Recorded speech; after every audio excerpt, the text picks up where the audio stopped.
मैं प्रतीक्षा न्यूज़ से सुमन सौरभ। कल मैं आपके प्रयागराज के हंडिया तहसील में आया था इस चुनावी पर चर्चा के लिए कि माहौल क्या चल रहा है। मैं काफ़ी लोगों से मिला भी, तो मुझे पता चला कि आप भी राजनीति में दिलचस्पी रखते हैं, इसीलिए मैं आपसे पर्सनली मिलने आया। और आप अपने बारे में कुछ बताइए। मैं पंकज कुमार मौर्य, जन अधिकार पार्टी का सक्रिय कार्यकर्ता हूं। माननीय बाबू सिंह कुशवाहा जी के निर्देशानुसार जन अधिकार पार्टी शोषित, वंचित, माइनॉरिटी, पिछड़ा को साथ लेके चलने के लिए माननीय बाबू जी हमेशा से तत्पर रहे हैं।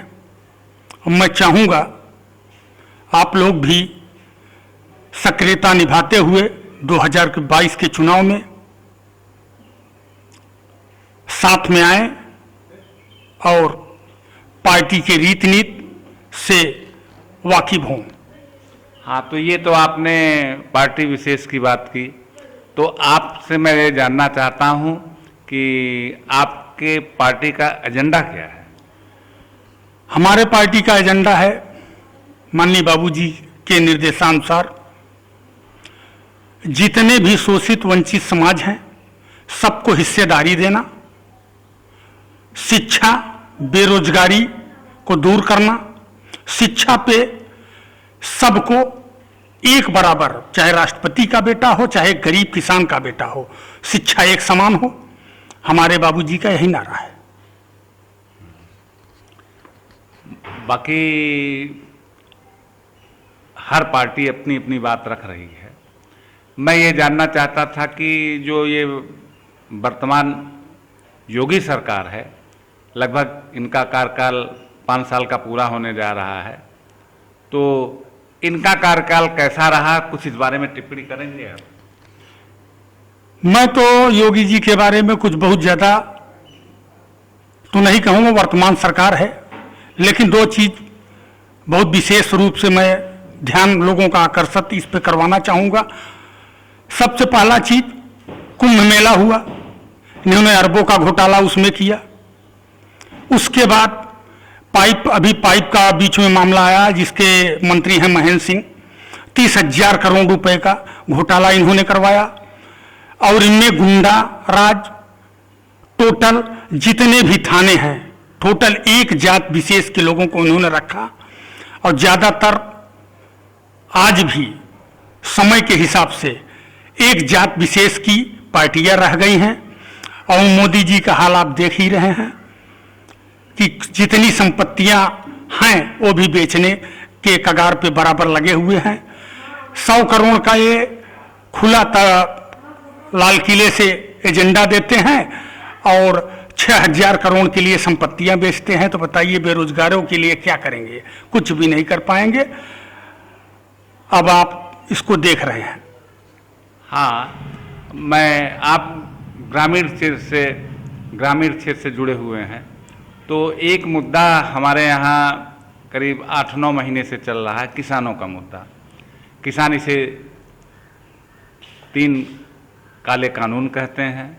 और एमएसपी का भी मुद्दा है कि सरकार जो रेट तय करती है, किसानों का कहना है कि हमें एमएसपी नहीं मिलती, हमको औने पौने दाम में इसको अपने अनाज को बेचना पड़ता है। इस बारे में आप क्या कहेंगे?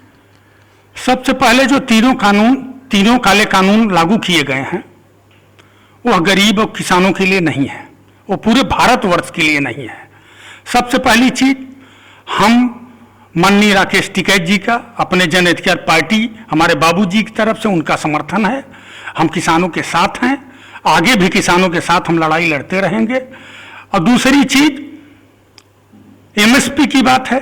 एमएसपी अगर इनको इतनी है तो एमएसपी ये लिख के दे दे, संसद में पास करवा दे। ये भाजपा सरकार किसानों की नहीं है और न हुई है न होगी। अच्छा, एक चीज और भी है, ये केंद्र की और योगी सरकार की, प्रदेश की सरकार सबका साथ सबका विकास की बात करती है।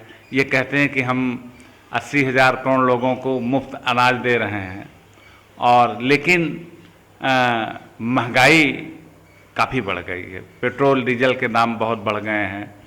आपके रसोई गैस का सिलेंडर लगभग 900 रुपये को पार कर चुका है। तो इस बारे में क्या कहेंगे? सबसे पहले तो मैं ये कहना चाहूँगा, जब ये विपक्ष में थी भाजपा सरकार, सिलेंडर लेके अपने सर पे घुमा करती थी। हमारी एक नेता थी स्मृति ईरानी जी, वो प्रधानमंत्री जी को चूड़ियाँ भेजती थी। आज ये तो रोड पे नहीं दिख रहे हैं कि आज इतनी महंगाई चरम सीमा पे है। पेट्रोल 65 रुपया 60 रुपया था, तब इनको नहीं अच्छा लगता था। आज तब उस समय तो आज इनकी महंगाई जो है इनकी भौजाई है, और उस समय तो डायन लगती थी महंगाई। अब आज समझ में नहीं आ रहा है। अरुण जेटली जी थे, आज वो नहीं हमारे बीच में। तो ये लोग चौराहों पे बैठ के एक सिलेंडर लेके पेट्रोल का दाम, गैस का दाम इतने कम थे उस समय, आज इनके समय में उसके जस्ट दुगने हैं। लेकिन फिर भी ये सरकार झुकने को तैयार नहीं है, और ये सरकार गरीबों के लिए नहीं है। ये सरकार केवल उन दो उद्योगपतियों के लिए है जो अडानी अंबानी कहते हैं, उसी के हिसाब से चल रही है और उसी के हिसाब से चलने की कोशिश कर रही है। जो कोरोना का रहा लंबे समय से हमारे यहाँ चल रहा है, और ये दूसरी लहर आई थी, तो यूपी के और बिहार के कई इलाकों में देखा गया कि नदी के किनारे लाशों का मतलब अंबार लग गया था, लाखों की संख्या में इस तरह से देखने में आया। और इस बारे में आप क्या कहेंगे? सबसे पहले मैं यही कहना चाहूँगा, प्रयागराज की धरती पे गंगा के किनारे सैकड़ों लाश ऐसे ही बिना जलाए गाड़ दी गई। कितने ऑक्सीजन की कमी से कितने लोग मरे, और सबसे पहले हॉस्पिटलाइज नहीं हो पा रहे थे, उस सुविधाएं कोई नहीं मिल पा रही थी। और आज सरकार कह रही है, संसद से लेके विधानसभा तक सरकार यही कह रही है कि इससे लोग मरे ही नहीं। तब फिर किससे मरे? कोरोना से मरे। आज स्कूली बच्चों की पढ़ाई ले लीजिए, आज तक बंद चल रही है। इनकी सरकार की नाकामियां बहुत दिनों से चली आ रही है, और यह सरकार टोटल झूठी सरकार है। इस पे कोई बहस करने की जरूरत ही नहीं है।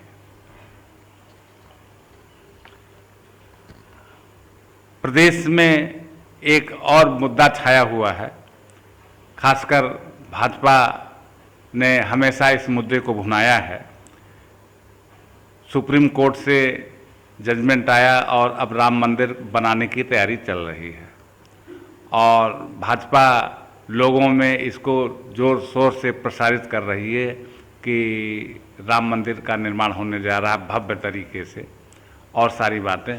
तो आपको क्या लगता है कि इसका फायदा भाजपा उठा पाएगी? लोग क्या सोचते हैं? गरीब किसान को आज तक मंदिर से कुछ लेना देना नहीं है। और रही बात, बहुत पहले अडवाणी जी ने रथ यात्रा निकाला था, ईंट को पुजवाया गया था, वो भी चंदा तक पता नहीं चला। और आज जितने चंदे इकट्ठे हुए, औने पौने दाम पे जमीन खरीद के टोटल सरकार घोटाला कर रही है, और ये सामने देखने को अभी मिला, हर टीवी चैनलों पे चला। लोगों को समझ में नहीं आ रहा है। फिर भी ये भाजपा सरकार की रीतियां और नीतियां बहुत गलत हैं, और जहां बैठे हुए हैं ट्रस्ट में, एक भी ऐसे ट्रस्ट के लोग नहीं हैं जो दूसरे समाज से आते हों। यही है हमारा कहना कि ये सरकार टोटल भ्रष्ट है और घोटालेबाज सरकार है, और इस पे हम और कुछ ज्यादा नहीं कहना चाहेंगे। सभी पार्टियां, पक्ष विपक्ष, सब आगामी 22 के चुनाव में अपने को साबित कर रहे हैं कि वो एक जनता के सामने अपने संदेश को ले जाएंगे, और सारी चीज़ें। जैसा कि मुझे मालूम हुआ कि आप भी किसी पार्टी विशेष से जुड़े हुए हैं, तो मैं ये जानना चाहता हूँ, ये जो छोटी छोटी पार्टियां हैं, और कुछ 2 राष्ट्रीय पार्टियां हैं, कांग्रेस और भाजपा, और बाकी प्रदेश की पार्टियां बसपा और सपा हैं, तो आपको क्या लगता है कि आने वाले समय में 2022 के चुनाव में क्या के होने वाला है। भाजपा की रीत नीति बारे में आप लोगों को पता है, सपा की रीत नीति के बारे में आप लोगों को पता है, बसपा की रीत नीति के बारे में आप लोगों को पता है। हमारी पार्टी भागीदारी संकल्प मोर्चा 10 पार्टियों को मिलाकर हमारे माननीय बाबू सिंह कुशवाहा जी ने के निर्देशानुसार 10 पार्टियां साथ में रनअप कर रही हैं। आने वाले भविष्य में हम इसको मुस्तैदी के साथ लेके चल रहे हैं। आने वाले भविष्य में हम सरकार बनाएंगे। हाँ, मैं ग्रामीण क्षेत्रों में घूम रहा था, अलग अलग लोगों से मैंने कुछ बातें की थी। एक मुद्दा यहाँ पे बहुत जोर शोर से छाया हुआ है, खासकर काफ़ी किसानों ने कहा कि ये सरकार की ये गलत नीति थी या क्या उसका सोचना था कि ग्रामीण क्षेत्र में आवारा पशुओं की भरमार हो गई है, उनकी फसलें नष्ट हो रही हैं और सरकार इस बारे में कोई सुनियोजित उसकी कोई योजना नहीं है और रात दिन किसानों इसके लेके इस प्रकरण को लेके बहुत परेशान रहते हैं कि उनकी खड़ी फसल नष्ट हो जा रही है। साग सब्जी लगाते हैं तो उसकी देखभाल के लिए बहुत उनको नुकसान उठाना पड़ता है। तो इस बारे में आप क्या कहेंगे?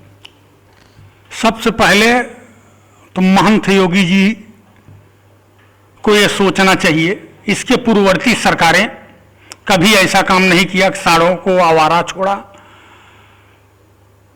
और किसानों के लिए तो ये सबसे गलत काम है, क्योंकि आवारा पशु उनके फसलों को नष्ट कर दे रहे हैं और रात भर उनकी ड्यूटी लगाई जा रही है कि खेतों में देखें किसान अपने खेतों को किसी ढंग से बचाएं। ये सरकार इतनी निकम्मी है कि न कहे थे, ये बहुत पहले सरकार में कहे थे कि आने पे हमारी सरकार आएगी तो हम दुगुना दाम किसानों को देंगे। तो यही दुगुना दाम है, साड़ छोड़ के चरवाया जा रहा है और किसानों का बुरा हाल है। हम इसके बारे में यही कहेंगे। हाँ, चलते चलते मैं एक प्रश्न और आपसे करना चाहता हूँ।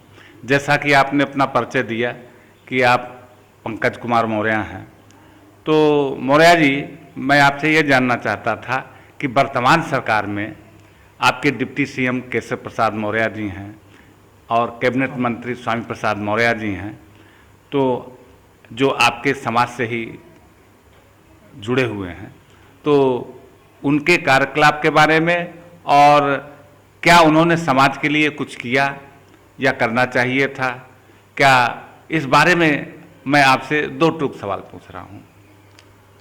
सबसे पहले तो मैं योगी सरकार में बैठे माननीय उप मुख्यमंत्री जी माननीय केशव प्रसाद मौर्य जी को यह संदेश देना चाहता हूं, हमारे समाज के लोगों का कोई भी भला नहीं हुआ और न होगा ही।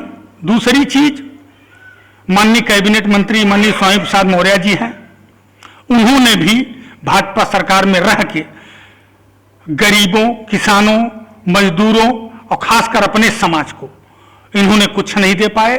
और ये सरकार तो पूर्ववर्त में भी आज भी, जैसे स्वतंत्र देव सिंह हैं, इनको अभी प्लास्टिक के कुर्सी पे बैठाया गया, अभी हाल की बात है। और पूर्व में उप मुख्यमंत्री जी को जब अध्यक्ष थे तब इनको स्टूल पे बैठाया गया। यही भाजपा में इनकी औकात हैसियत है। मैं अपने समाज के सभी भाइयों से कहना चाहूंगा कि इस पार्टी को कतई भी किसी भी बेसिस पे भाजपा को न लाएं और भागीदारी संकल्प मोर्चा को जिताकर विधानसभा में भेजने का काम करें। धन्यवाद।